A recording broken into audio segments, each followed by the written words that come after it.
আমরা এখন যাচ্ছি তিনদু। তিনদু থেকে বের হয়ে তারপর আসবো বান্দরবন শহরে। তো ওই যে ওখানে দেখেন এদিকে বৃষ্টি হচ্ছে, এদিকে বৃষ্টি হচ্ছে না, মাত্র হয়ে গেল। তো আমরা চাচ্ছি তিনদুটা দেখে তারপর যেতে। ওই দেখেন ওদিকে ওই যে বৃষ্টি হচ্ছে। আর এই রাস্তাটাও কিন্তু অনেক ঢাল, বোঝা যাচ্ছে কিনা আমি জানি না সঠিক।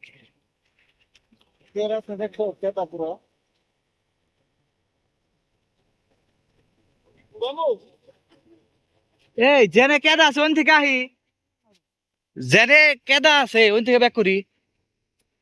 আমরা যেহেতু বান্দরবন থাকবোই, তাইলে আর ই করে লাভ কি?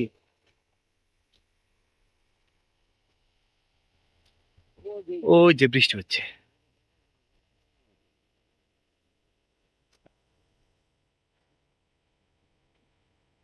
ওই ভাই রাস্তা কেমন? ওই দেখি ওদের কাছ থেকে। ব্যাগ দিতে ব্যাগ দিতে কইতাছে। ও মা গো, এত যাইতে নিষেধ করতেছে।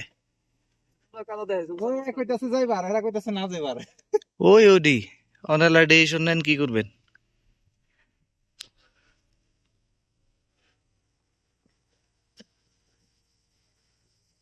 কি করবেন? চান্সে দেখে বান্দরবনটা পাই। বৃষ্টির কারণে রাস্তা খারাপ হয়ে গেছে, এই কারণে আবার 300 প্রজেক্ট বাতিল। 300 না? আউ! তিনদু তিনদু সরি, তিনসি হইতেছি থাকছে। এটা বাতিল করলাম। সামনে যে রাইডার আছে ওনারা বললো যে অ্যাকচুয়ালি না আসার জন্য, তো আমরা সেটা ফলো করলাম বাইদের আর কি।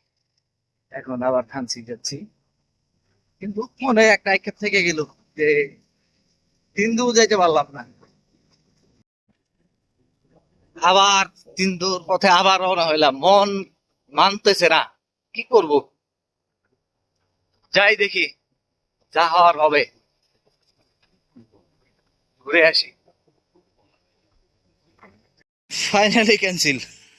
আবার কোনোভাবে হচ্ছে না। এই যে এখানে রাস্তার কাজ চলতেছে, এই রাস্তার কাজের জন্য এখানে কাঁচার জন্য আর কি নামলাম না। এই যে এদিক দিয়ে ঘুরে ওই যে ওদিক দিয়ে উঠতে হবে। এখানে অনেক কাঁচা, দেখছেন, অনেক ঢালু। অপূর্ণতা থেকে গেল লাইফের একটা, যদি কখনো পারি আবার হবে। এখন আবার সেই আনসেট পথে রওনা হলাম, কিন্তু মনে মানে অপূর্ণতা থেকে গেল আর কি। যদিও এটা একটা প্রাকৃতিক বিপর্যয়, রাস্তায় প্রবলেম, আমার কিছু করার নাই। তারপরও একটা অপূর্ণতা, এই অপূর্ণতা নিয়ে এই বের হলাম।